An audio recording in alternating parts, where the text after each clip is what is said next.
Hello friends, என்னோட பேர் Hemamalini. Welcome to Malini's dhaba.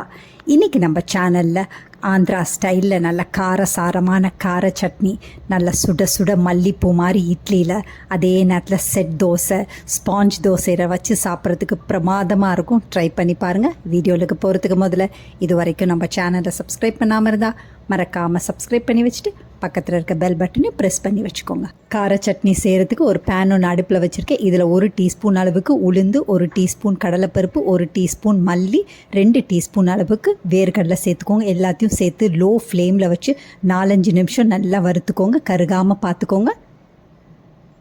இந்த மாதிரி நல்லா வறுத்துக்கோங்க. வறுத்ததை ஒரு பக்கத்துக்கு எடுத்து வச்சுக்கலாம். இது நல்லா சூடாறணுன்னு நல்லா முதல்ல குறப்பாக அரைச்சி ஒரு பக்கத்துக்கு எடுத்து வச்சுக்கலாம். அதே பேனில் 2 டீஸ்பூன் அளவுக்கு எண்ணெய் சேர்த்துக்கோங்க. எண்ணெய் நல்லா சூடானோன்னு 4-5 பூண்டு சேர்த்துக்கோங்க.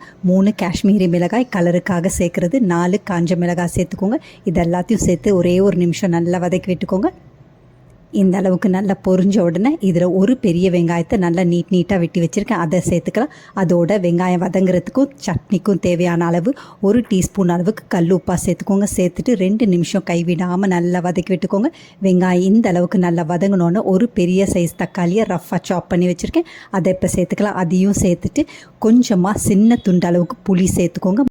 புளியை சேர்த்த பிறகு 2 நிமிஷம் கைவிடாமல் நல்லா வதக்கி விட்டுக்கோங்க. தக்காளி நல்லா குழஞ்சி வர வரைக்கும் நல்லா வதக்கி விட்டுக்கோங்க. அதுக்கு பிறகு அடுப்பை ஆஃப் பண்ணிவிட்டு நல்லா கூலானோன்னு நம்ம மிக்ஸி ஜாரில் சேர்த்து நல்லா அரைச்சிக்கலாம்.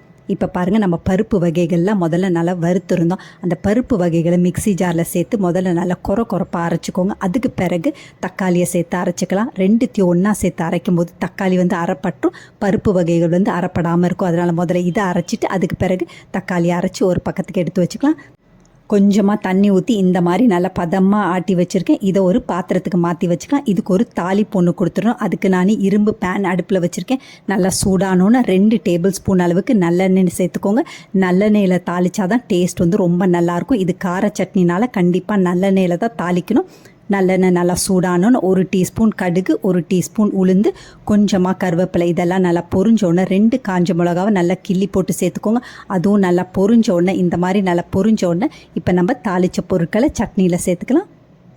ரொம்ப அருமையாக இருக்கும் இந்த சட்னி. ரொம்ப சிம்பிள் அண்ட் ஈஸியாக செஞ்சிடலாம். டேஸ்ட் ரொம்ப பிரமாதமாக இருக்கும். நல்ல சுட சுட இட்லி தோசையோடு சாப்பிடும் போது ரொம்ப பிரமாதமாக இருக்கும்.